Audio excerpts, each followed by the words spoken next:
I'm Robert Scoble. I'm a futurist at Rackspace, which is a leading cloud managed cloud company. We host all sorts of companies from TED to Oakley.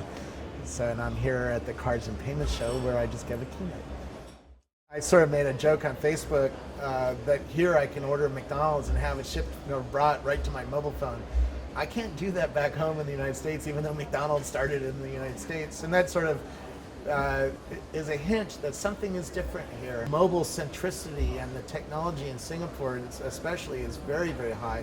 The bandwidth is faster speed, and it has faster speed down into the lower classes of society, where in the United States only certain cities have gigabit Ethernet, and only the rich ones.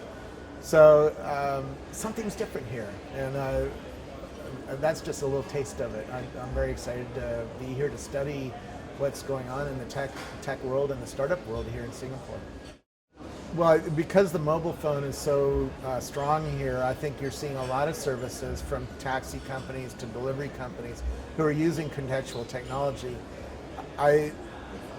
There's certainly, we're in the early days here at the conference, for instance. Is the first time they've used these new smart beacons. There's a little radio that spits 3 numbers into the air, and as you walk around the expo hall here with your mobile phone, it tells you information about the vendors that you're walking by.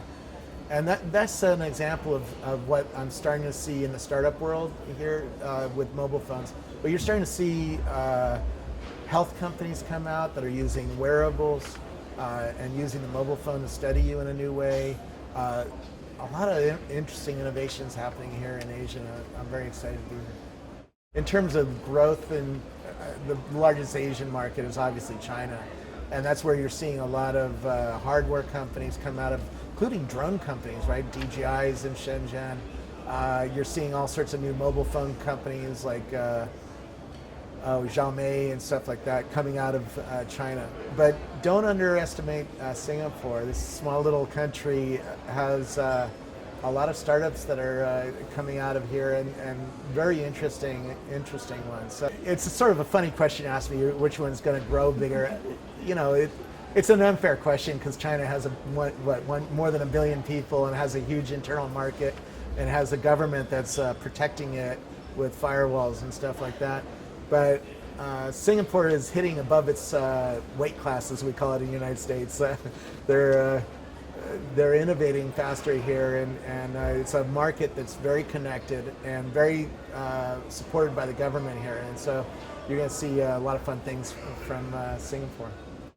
So far, I'm very excited. The audience was very good, and the expo hall here is high tech and full of interesting innovations. So the reason I wanted to come here is because payments are changing so much. You know, when I get into an Uber, I don't hand over my credit card anymore, right? My mobile phone does the paying. Now there is a credit card involved, but I entered it once, and now I don't have to hand it over to the driver. I don't have to touch anything. And so these startups are coming up with new innovative ways to do payments. I'm starting to hear about new kinds of credit cards coming out of Europe that I want to study, and that I'm seeing here. And I'm seeing new kinds of even currencies, right? Bitcoin continues to be a story here. I just met one guy who's using the blockchain technology that Bitcoin uses to verify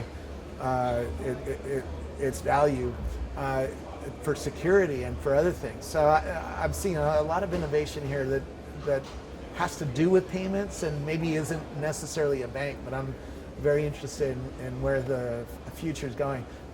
Always follow the money, you know. Always stay ahead of the money, you know. If you know where the money's going to come from, and there's a new company that can show you a new way to make money, that's where the future of business is going. So that's why I came here. Thank you. Thank you. Thanks for having me.